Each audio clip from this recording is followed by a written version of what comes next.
Hey beautiful, welcome back, or welcome if this is your first time. Hi, I'm Brian. I went by a nickname Lucky when I was locked up in prison. Therefore I named this channel Laughing with Lucky as like a play on, I don't know, like a play on it, I guess. But anyway, this video is, I have my phone right here because I'm getting ready to pull up a list of everything that I was talking about in my previous video. I uploaded a video a couple of days ago on this channel, just very upset over the things that have been going on with my husband Cam. I am married to a man that is currently serving time at Keene Mountain Correctional Facility in Virginia, and it's just been a tough time for him, therefore a tough time for us, because I speak to him every day, and it has felt like since I came home in 2019, I came home, my release date was December 31st, 2018, and I started this channel literally the next day, January 1st, 2019, and over the past 5 years that I have been out, Cam and myself have just had dealt with a lot of obstacles set up by the Department of Corrections, the DOC, and it has frustrated me multiple times. It's upset both of us a lot throughout the years, and recently at the facility that he's currently at, Keene Mountain Correctional Center, Keene Mountain Correctional Facility, the attacks have come from sort of like just a sneakier way. Okay, and it's just been very frustrating. And when I made my video, I just was bubbling over with like frustration and emotions. And in that video, I felt like I watched it back, and even though I recorded it 3 times, it took me, that video that you seen was the 3rd take of me trying to talk to you guys, and I still noticed that I was all over the place. I kind of wasn't making sense, in the sense that it was hard for people to follow the timeline. Even me, I know what happened. I've lived everything that's happened. And even me, just watching it, trying to follow the timeline of what I'm sharing, it was hard to like follow it along. And then I attached an article from when an inmate had died at Wallens Ridge Correctional Facility, and I seen a comment where it's like, oh, this is 2 years ago, I don't understand. So with Cam, because since posting that video, the phone calls are magically working again, which is nice, but just a little bit ironic. Who knows? Could just be a coincidence. But anyway, by myself and with Cam, we put together like a timeline, so this way people can better understand what I'm talking about. And also Cam brought something important to my attention as well that I wanted to make sure that I did not do before, because certainly when sharing these details as far as like the attacks that have been done on Cam, it can bring the question like, well, has Cam done anything to provoke this? Is he getting in trouble in there that maybe you don't know about, kind of thing?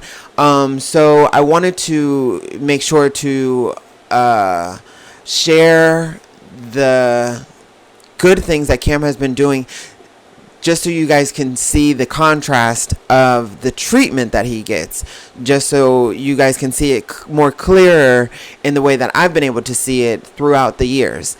And just to kind of disclose this ahead of time, which I'm sure if anybody has like doubts or suspicions or whatever, there's nothing that I can do or say that can even change that anyway. So, you know, I'm not trying to change anybody's mind. I'm just sharing the facts that I know of, since I share a life with Cam, even though he's incarcerated.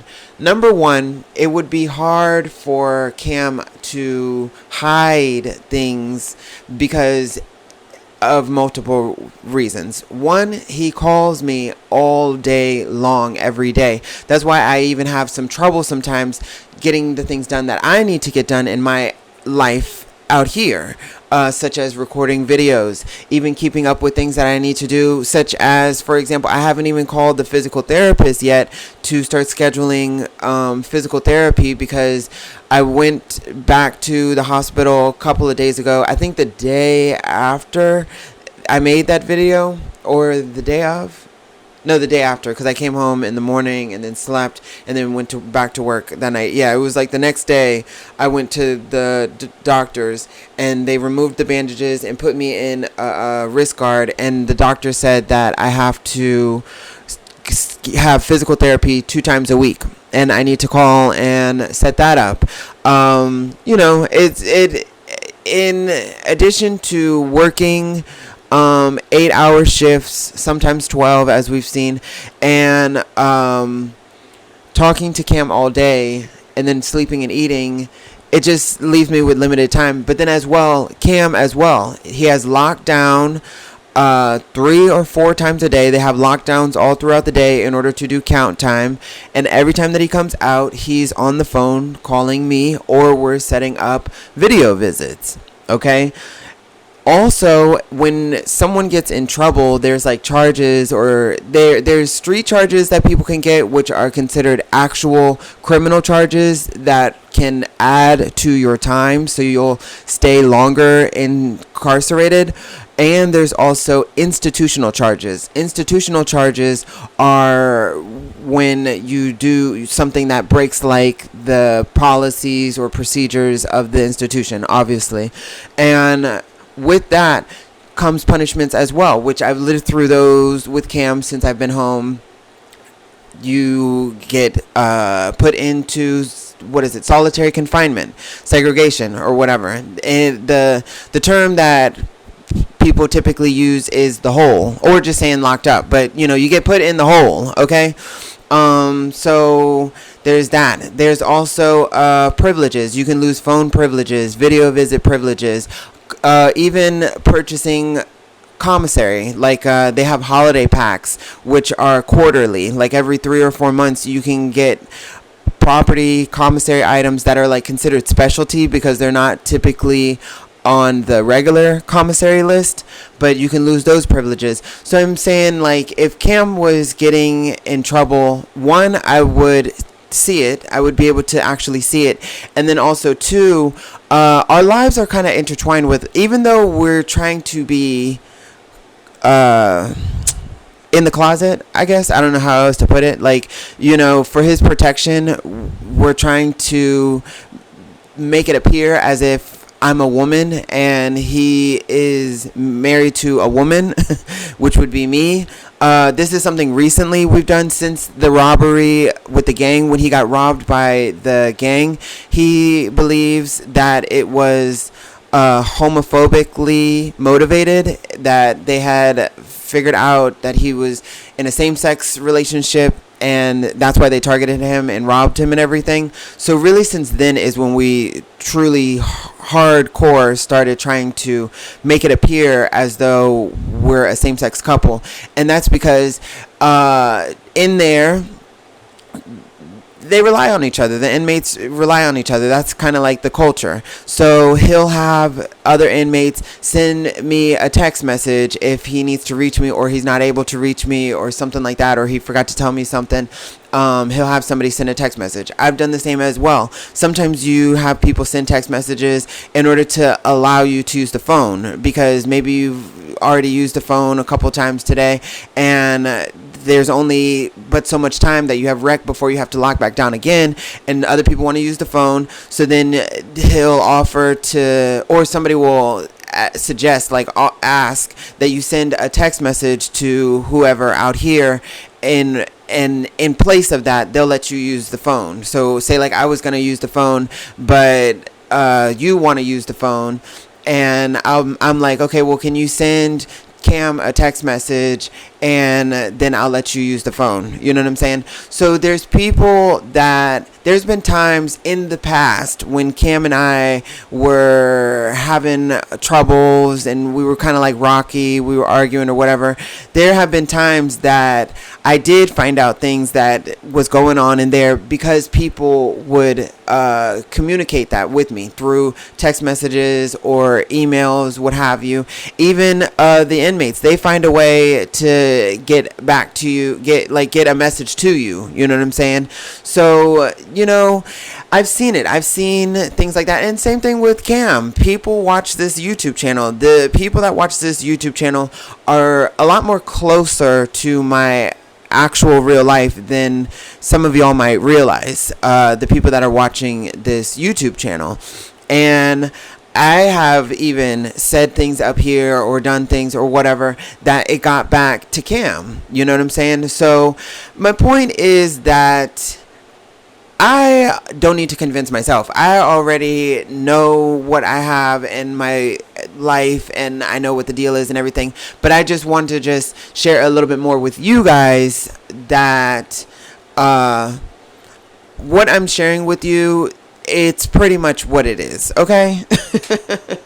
That is the point of that whole rant that I just went on, is that, like, you know, for the skeptics and for the suspicious and for the doubtfuls, you know, you're free to feel and think what you want, but what I'm telling you is what it is, okay? Now, these are things that I wrote a list. All right, hold on. Let me dim the light so you can see this a little bit better. I wrote a list to kind of try and organize this a little bit better for you to follow. Now, Cam, prior to our relationship, yeah, this is the first thing that is very interesting, you guys. Cam and I, we met in 2017, all right? We were together from June of 2017, the middle of the year, all the way until we were physically together, all the way until my departure, December 31st, 2018. That is a full year and a half, 24 hours a day, all day, every day, literally physically around each other. That's why it's been so hard for me to be out, because you think of some of these reality TV shows like Love is Blind or Love Island, how intensely people can catch feelings when you are around the person all day long. And that's what your whole world is in the present moment, is just being about the person. You're around the person all day long, and feelings can develop very intensely, very quickly. Now take those 30 days, 60 days, or whatever that these shows are done in, and times that by a whole year and a half. And that's why I say, like, yeah, we were having sex every single day, multiple times a day. And every time that, if we weren't locked down together, we were out in the pod together. Every single chow, every single meal, breakfast, lunch, and dinner, we sat with each other. Every time we had rec, we went to rec together. I would go outside, he would go outside. We were either hanging with each other, or he was playing basketball and I was sitting there watching him. Or we were jogging together, working out together. We spent all day, every day together. During that time, we were in a program, as I've said in prior videos, is how we met. We were in like a rehabilitation substance abuse program. It was a very intensive program, 18 months long. And there was some protection in that program because it had like state protection within the penitentiary system.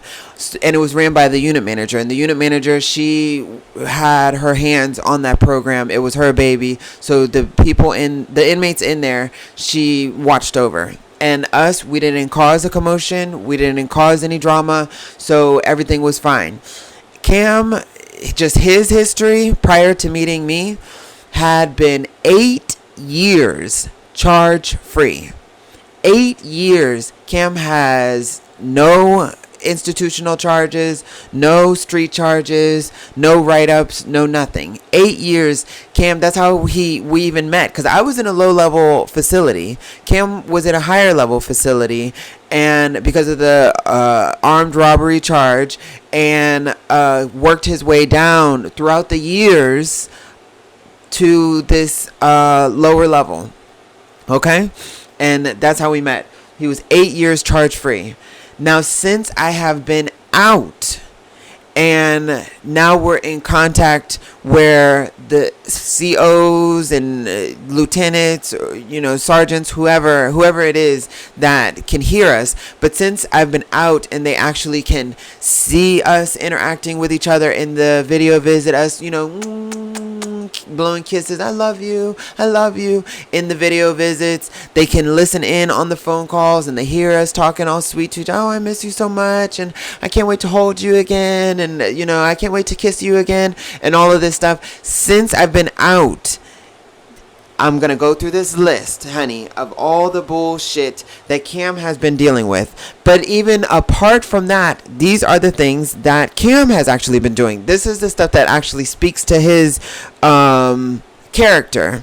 So I broke the first half into just 3 sections. The 3 facilities that he's been at since I've been with him. It started off Lawrenceville Correctional Facility. That's where we met. That's where he initially was when I came home. Then he was moved to Wallens Ridge, and then okay, let me calm down. Lawrenceville Correctional Facility is a level 3 security prison, level 3. Wallens Ridge is a level 5 security, like a maximum security prison, Wallens Ridge. And then Keene Mountain Correctional is a level 4 security. It's a step down, okay, in security points. And this is over the course of 5 years, you guys.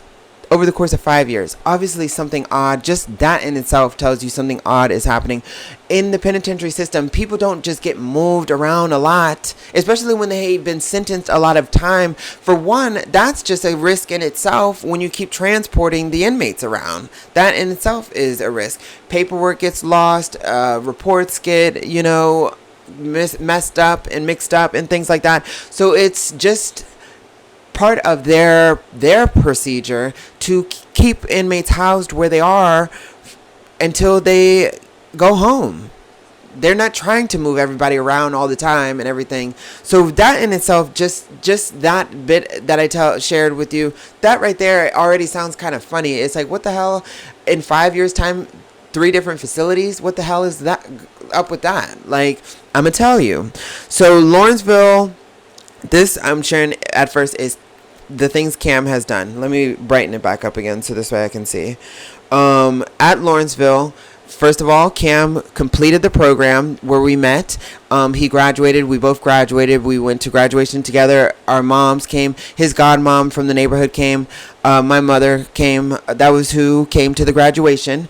One of the pictures that I've shared a lot, when you see us like side by side, standing side by side each other, that's from that picture from graduation. He completed the program. While he was in the program, he ranked in high positions. He was a senior coordinator. He was top, which is someone that kind of like polices the pod. He also was a team lead, which there's different tables in the pod within this program that are responsible for certain tasks, I guess you could say, that are part of the program. And just like out here, there's managers and supervisors. Those tables had like a lead and a team lead or a table lead or something like that. He was both. But anyway, he got a job in the kitchen. He did, there was some confusion where his cellie had like a razor, like taken out the blade of a razor, and I guess maybe like taped it to a pencil or something. So one of the times that they had a shakedown, they found that in the cell with him and his cellie, and it was his cellie's, but Cam took the charge, and later that was dismissed as they did a further investigation of it. from that, they tried to use that, Lawrenceville did, to send Cam from the level 3 to a level 5. They submitted the transfer paper. This is when we were dealing with the most, because I was filing complaints, and then they were constantly like harassing Cam over stupid petty stuff. But oops, I just archived it by accident. I might actually take a picture of this, because I keep moving around and it's like messing with the email, because I just sent it to myself. There we go. Okay, so now it's a picture, so I can't mess with it. All right. But anyway, that transfer request was dismissed when they tried to move him from the level 3 to a level 5. Then after the request was dismissed, like Richmond DOC dismissed that transfer request from the Lawrenceville facility. Then a CO, I don't have the name, but a CO had said to Cam one time, like, I hope you get your ass beat by them, in there, because Cam got robbed there too. At each place, maybe not Wallens Ridge. I know that Cam has been robbed 3 different times, which is why I don't like sending him so much money. We've gone over this, Cam and I, we've gone through our finances multiple different times, and that's why he likes to hustle and do like store boxing, where he lends commissary food out to people in exchange for that item back, plus interest, usually double or something like that. Because when you have like a lot, when you get like a lot, there's a lot of people in there that don't have nothing. They don't have shit. And so they notice it. Everybody's just sitting around all day. Everybody's watching everybody. They notice who has what and who does what and everything. And I remember he got robbed at Lawrenceville, and then I know that he just recently got robbed by the gang here at Keene Mountain. But I could have sworn there was another time. I think at Wallens Ridge he also got robbed too. Now that's a little bit suspicious. It's like each place, Cam, you've been getting robbed, but it's real. I believe it just because that's a whole separate conversation. But anyway, the CO, this at Lawrenceville, had said, I hope you get your ass beat. And Cam said, why don't you do it then? And from that comment, they submitted another transfer request again for threatening, like under threatening concerns is why they submitted that transfer. And so they pushed it from a level 3 to a level 5. And this is after being 8 years charge free. It's so outrageous, you guys. All right. Anyway, so then here we are, Wallens Ridge. While he was at Wallens Ridge, that's when the guy that was in the cell above him, Cam had heard the guy died. That's from that article that I had listed in my previous video that I might list again in this video. That's that article. So yeah, I guess it was 2 years ago now, because it was during my truck driving and stuff. Which 2022, because I seen that the article, it was 2022. I was truck driving. June is when I got my license, my CDL license, and then I was truck driving the rest of 2022, pretty much all of 2023, up until October of 2023. Dang, such a short-lived career. So yeah, June 2022 until October 2023 is my truck driving career. So yeah, that makes sense, because I do remember it was during the course of me truck driving, so it had to have been like November or December. I don't even know what the date was of that article, but I'm thinking it was like November or December that this had happened, of 2022. So yeah, that is when that article was written, and that's when it had happened. But I'm just sharing that as like part of the overall story of, the trauma that Cam has been going through alone in there, because we're not together anymore. Since we are so attached to each other and like codependent with each other, it's sort of cut ties with anyone on the outside. And by the outside, I mean any surrounding support. You know, I'm not as close with my family as I used to be. He didn't really have anybody to begin with, but he used to make connections with the people in there. Now it's all kind of like professional connections, and even then he's eased up with that because of stuff like getting robbed and things like that. So it was traumatizing to hear someone die in a cell above you. Nobody wants to die in prison, and quite frankly, that's Cam's greatest fear. That's my greatest fear, is anything terrible like that, or anything terrible happening while he's in prison. That's just devastating. And already he has had some health issues since he's been in there and stuff. It's sad, you guys. It's like I come up here, try to be happy and funny and everything, but it's not as glamorous or as carefree as it looks. It's not. It's really not.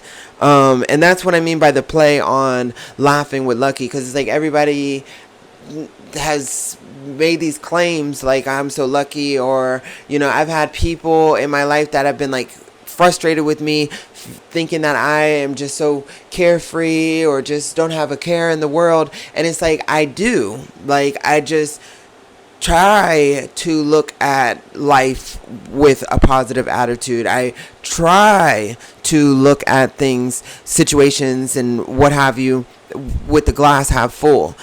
But I'm human just like anybody else, and definitely my life is anything but carefree.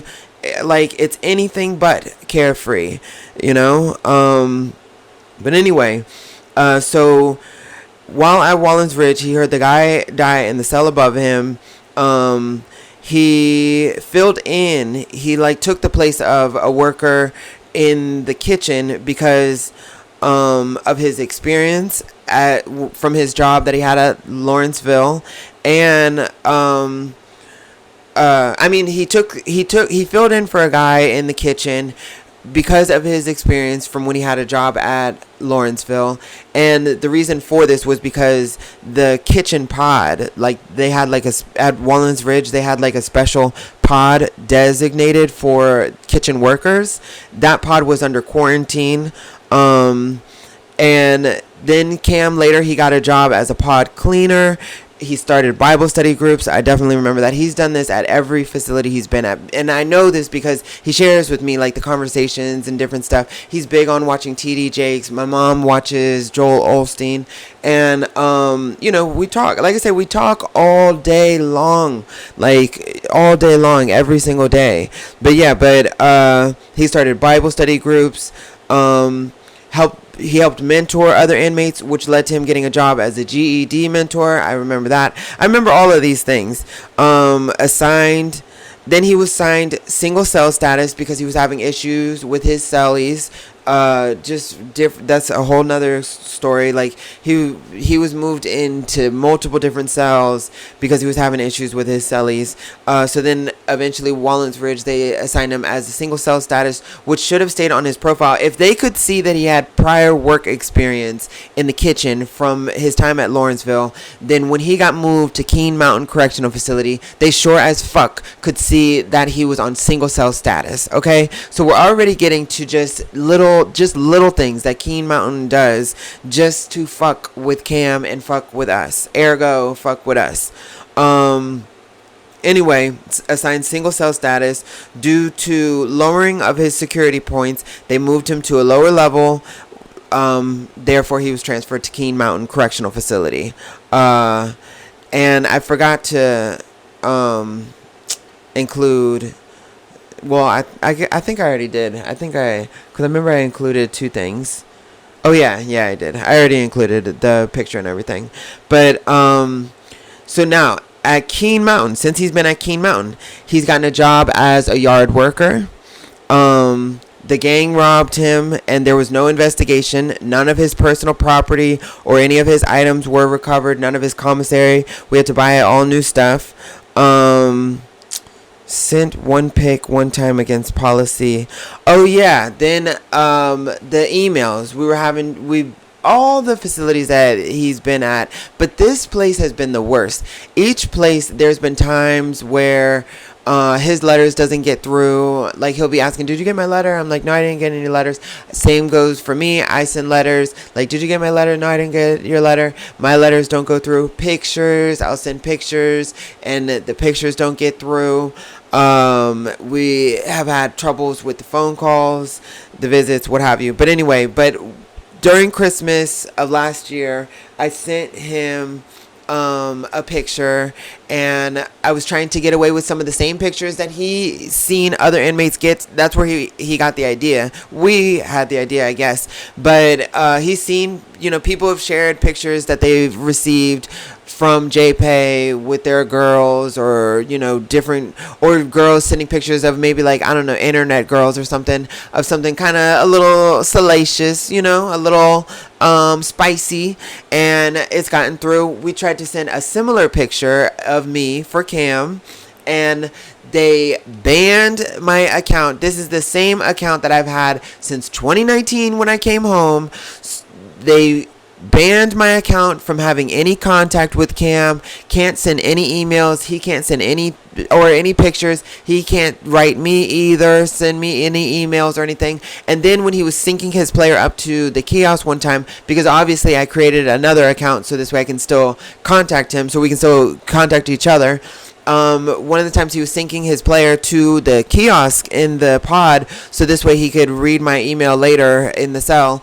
They removed from that account that they banned, they removed all of the emails, which he has said plenty of times throughout the years. He said that he likes to read through my old emails just at times where he's feeling sad or something like that. It just, makes him feel loved and everything. He, of course, looks through the pictures. Everybody in there, they live off of their pictures from the outside. It's a very important thing in there to have, like, letters and pictures. It really is, because you're living your life surrounded by people that are dangerous, that don't care about you, that would try to rob you, stab you in the back, anything like that. It's a hard way to live, day after day, all day. And so, yeah, people, they get some comfort from the letters that they have, if they're lucky enough to even get letters, and from the pictures that they have.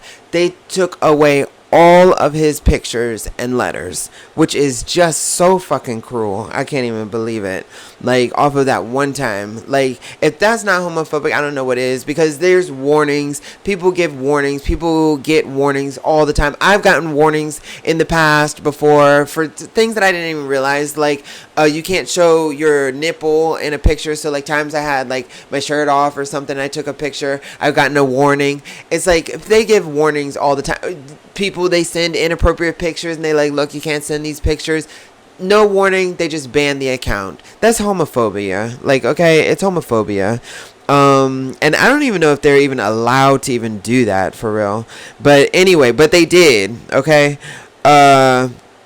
So first of all, now we're into the issues part of this, okay? First of all, every single year I have applied for physical visitation to be able to see Cam, and they deny it each year.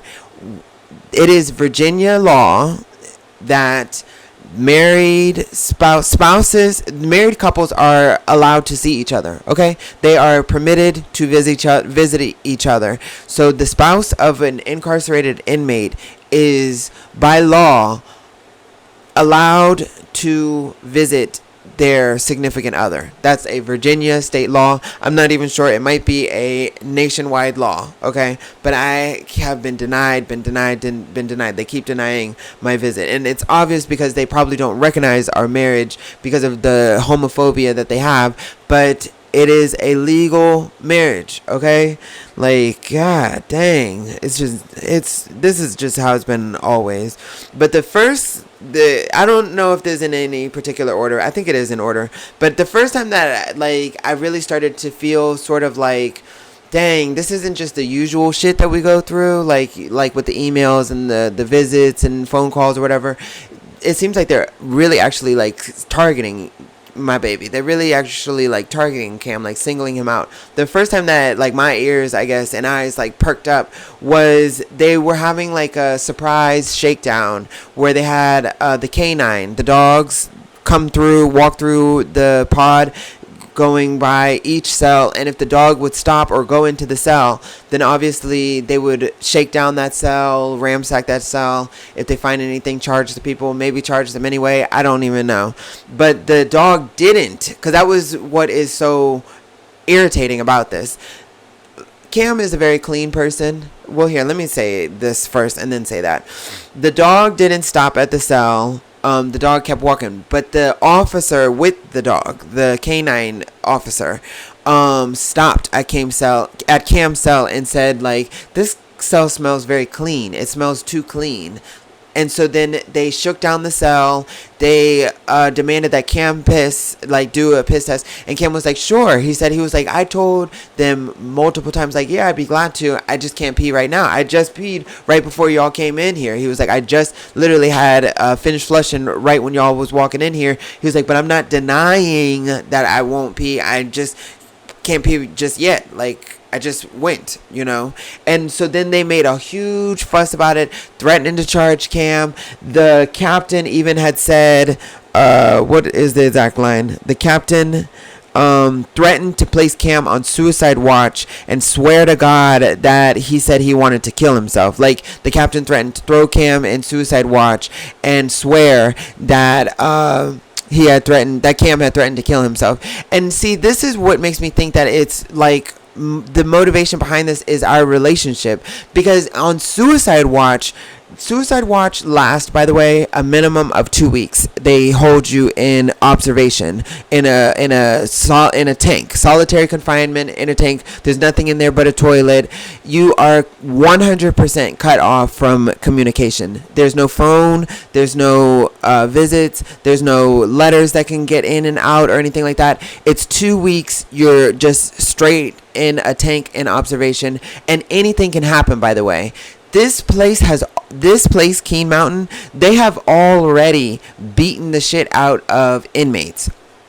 Just period. They have. One in particular that's been the most upsetting for me was when they had beaten some guy up to the point of unconsciousness. The guy was unconscious. They beat the guy up so bad.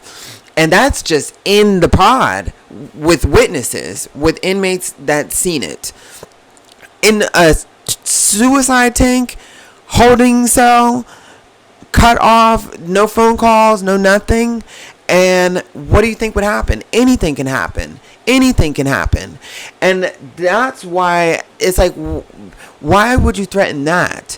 To try to cut communication with me. That is the only point. That is like, what is the reason for that? That's a very extreme, action to take against somebody that, I guess their argument is that he was refusing to take the piss test, but Cam wasn't refusing, and he was like, I said it multiple times, like, I will, I'm not refusing. He was like, I made sure to keep saying, I'm not refusing, I just can't go, like, I just peed, like, I can stand there. And he was like, and I did. He was like, then they did hand me the cup. He was like, I was just standing there, like, just waiting to pee. He's like, but I couldn't go, like, what the heck you want me to do, but, and all over his cell, smelling clean. It didn't even smell like anything. The dog didn't even stop in there. Even when, because Cam even said, he was like, and I was watching the dog, even when the officer went in there, he said the dog didn't even go in there, because obviously the dog is trained to go places where there's drugs, which probably the dog already had an idea in mind that he was going to go, but the stupid ass officer was going into this cell. So the dog just sat there waiting to go get the drugs, but there was no drugs in the freaking cell. Like, it's like unbelievable. So, okay, more. The sergeant and the unit manager had beat up that inmate unconscious. Then there's the situation where I say that they pulled Cam's cellie out of the cell, threw that guy in the hole, and then replaced Cam's cellie with a inmate that Cam had got into a fight with that was on record. So why on earth would you do that just to cause trouble? There is housing. There's classification. In these facilities, prison and the penitentiary system, they have departments. there is a classification department, a housing department, where it's literally their job to obtain information for people's profiles, so this way they have a good idea of where to house different people, who to put in the cell with them and everything, because the goal allegedly, supposedly, is to try to minimize as much conflict as possible, so this way you don't have prison riots or inmates so angry that they just haul off and kill an officer. The goal is for safety. That is the point. So what on earth would you put two inmates that got into a fight with each other, you put them in the same cell together? Why on earth would you do that? And thank God for the unit manager giving a damn enough, I guess, being cool enough with Cam. I suppose, I don't know. That he said he would work on it. I guess the unit manager doesn't seem to have a problem with Cam, which that in itself makes sense to me. The unit manager does not spend their time. It's not their job to listen in on phone calls, to watch video visits. That's not their job. Their job is bigger than that. It's more outside than that. They're managing the entire pod, what's going on with who's coming into their pod, going out their pod, what's going on in the pod. They have a bigger job than that. There's actual COs or sergeants, whoever, that actually monitor the visits, monitor the phone calls. So that would explain to me why the unit manager doesn't really have a problem with Cam, because as far as paperwork goes, Cam is not a troublesome inmate. He doesn't do anything. In fact, he's actually a good inmate. Doesn't get any charges, gets a job. Clearly tries to help, mentor the inmates or engage them in positive ways, such as starting Bible study groups, things like that. It's like that is a good inmate in the eyes of, really it should be the whole facility, but especially in the eyes of counselors, unit managers, or whatever. So who are the people that take an issue with Cam? The fucking officers, the people that are clearly listening in on the phone calls, watching the video visits, and it's homophobic motivated. It's homophobically motivated, obviously, which is, these are the people that have been giving the hard time, clearly. So they replace Cam Cellie with the inmate that Cam had gotten into a fight with, and then here we are 2 months later, they drug test Cam again, and Cam passes. That's what he said. He said that he was told he was all right by the dude who had piss tested him, and the guy threw the cup of urine away.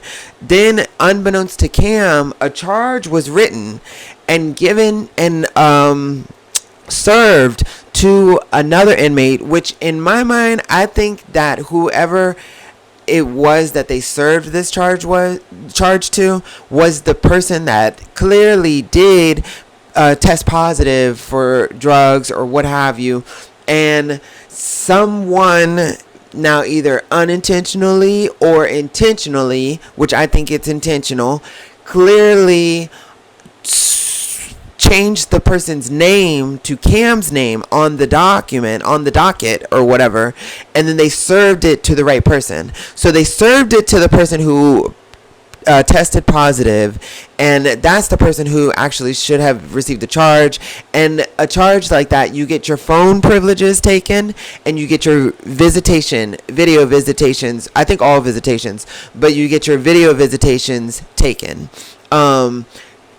Isn't that interesting?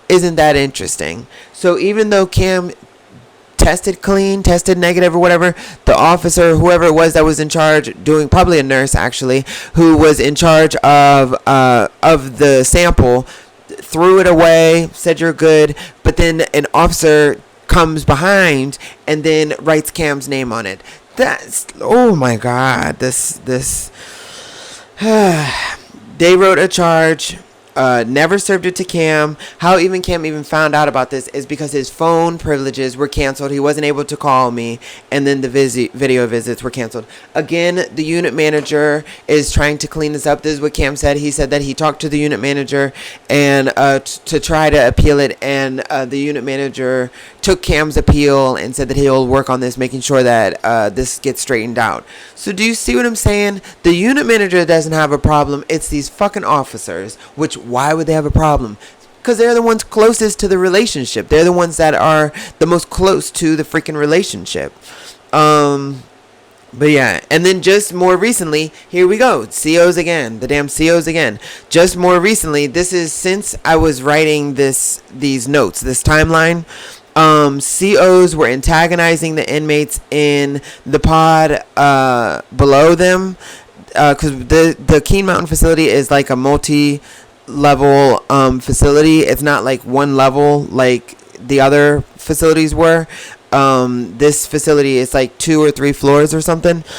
So the pod below them, the COs were antagonizing those inmates and locked that pod down.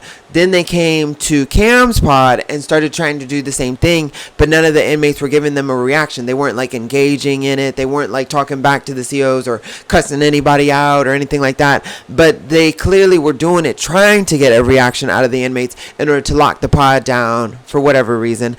Sometimes it's laziness. Sometimes there were times even when I was in there that we just wouldn't get wrecked just because the COs, they just didn't want to let us out. They would claim that it's like they're short staffed, but you could kind of, when you're there day after day, every single day, you get to learn the place. You see everybody that works. You know when somebody's been fired or quit. You know when somebody is new. Just the same as they know everything about the inmates learn everything about them.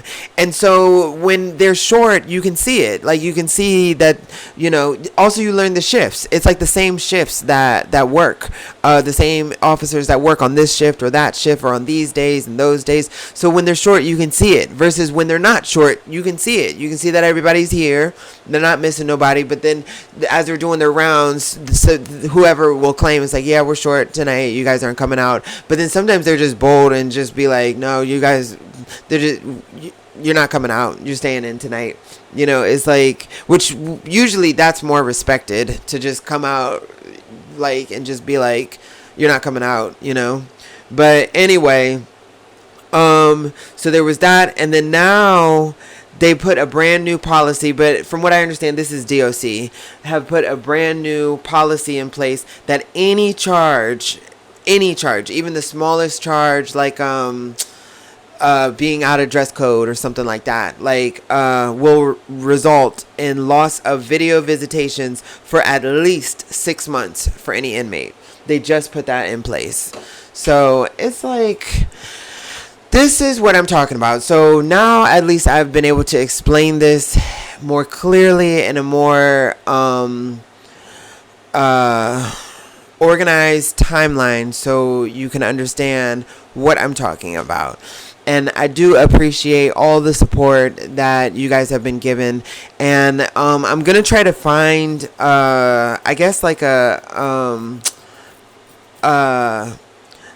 spot where, like, somewhere where you can file complaints, I suppose. And this is not just on my behalf, but for anybody that's out there, because I know that there are people that are dealing with the same thing that I'm dealing with, and my heart is with you. My prayers are with you. I truly understand your struggle. I understand the struggle, like the hell it is for to be connected with somebody that is serving time. Like, it is an awful, awful lifestyle. It really is. It is a terrible lifestyle.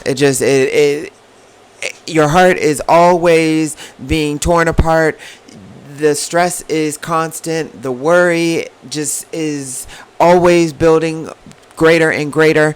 It's a terrible life when you are connected to someone that is serving time, whether it's your family, loved one, what have you, but I encourage, just the same as like when I've gotten to know some people on the outside through messaging, whatever, to like messaging on the behalf of people that are in there. Like, it's like, oh, can you send a text message to so-and-so to remember to send money? Or can you let this person know that, hey, I'm sitting here on the video visit waiting for you to sign on? Like, these are the ways that you kind of get to know some of the people out here that have somebody in there.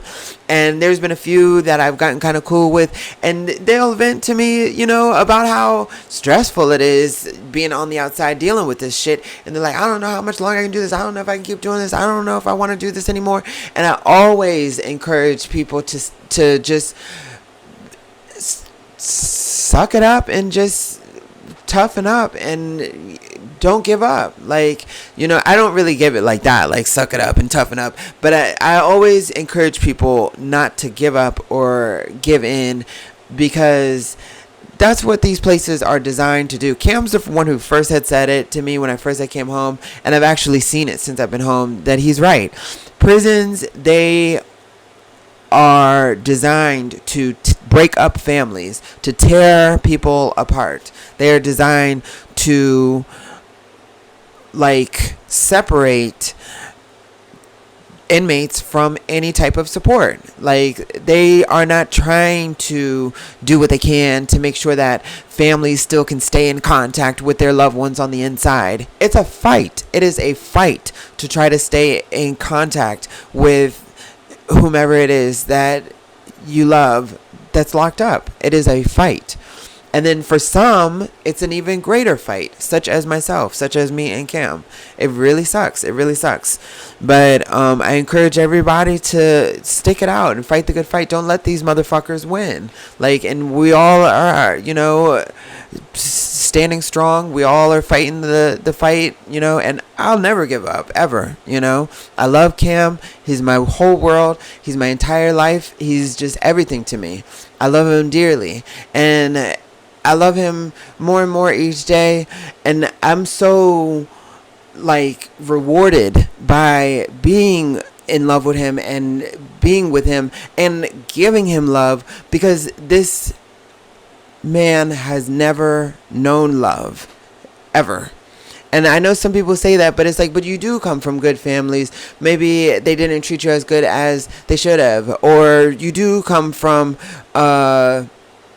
at least school that you had a teacher that took an interest in you, or a mentor, or a boy or girl scout that maybe was good, or a good older brother, or a good younger sister, or a cousin, or a close friend, or something.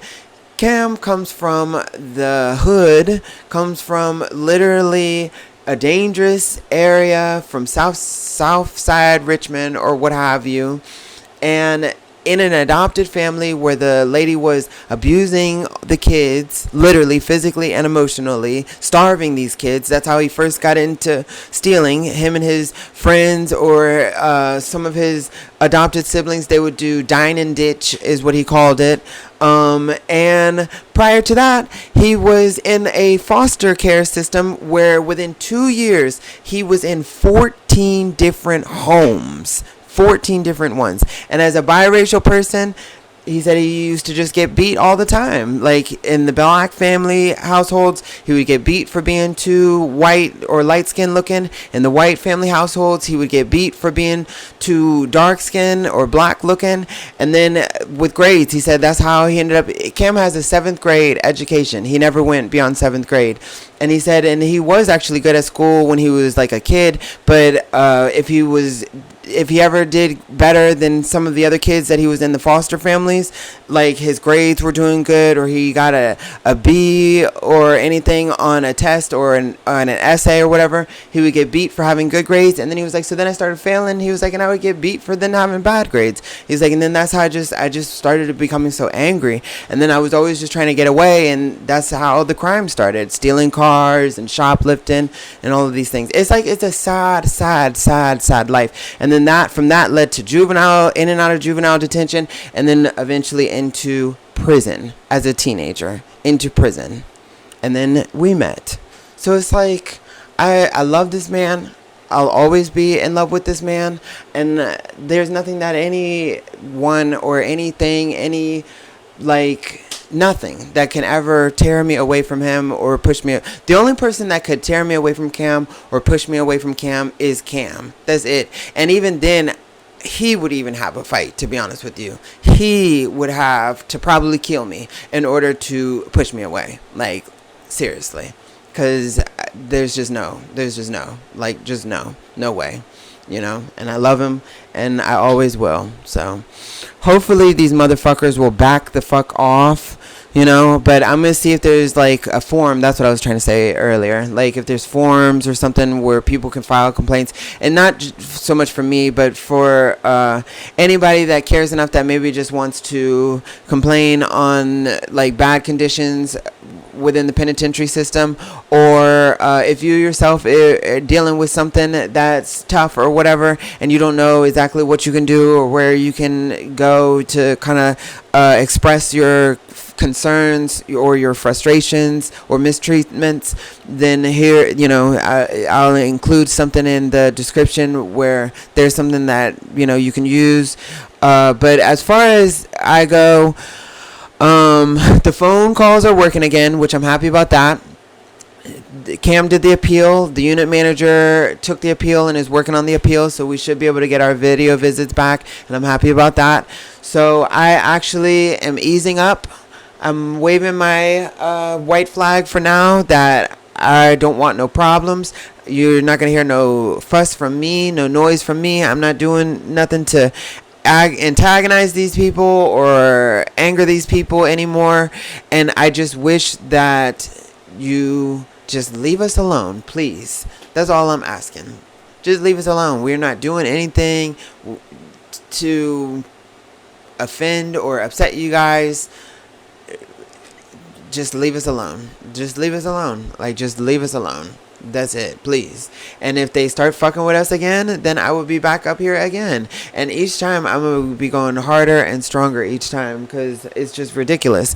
And I'm just tired of it. I just don't want no trouble. And we're just trying to get through this time and get him out, which I want to talk to you guys about that, but I'm closing in on an hour up here, so let me get off here. But we do plan to start trying to get him home, but the short version of it is that as of right now, it's a little bit of a pointless effort, because the governor of Virginia doesn't support inmates coming home.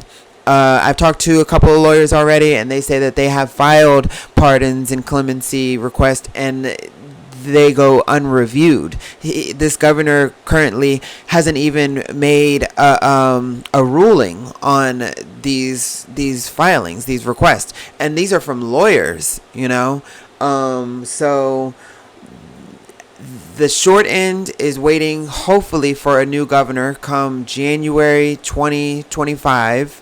No.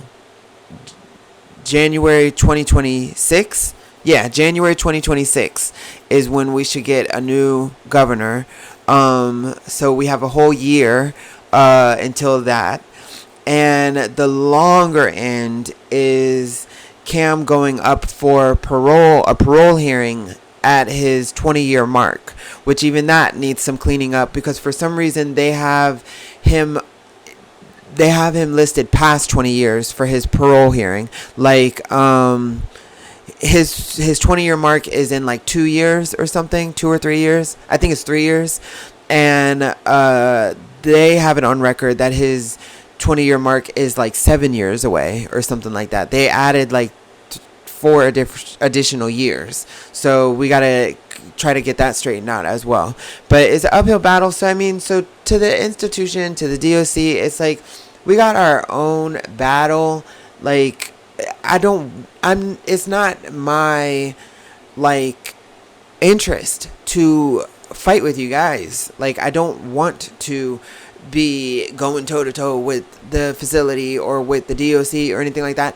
Kim and I have our own battle just on our own, period, So, I appreciate that the phones are working. I appreciate the unit manager hearing out Cam's appeal and trying to get that corrected. And I just hope that they just leave my baby alone. That's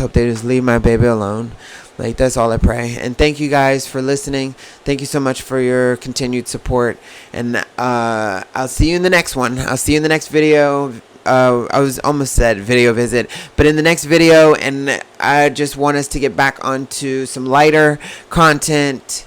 I'll see you in the next one. Bye, you guys.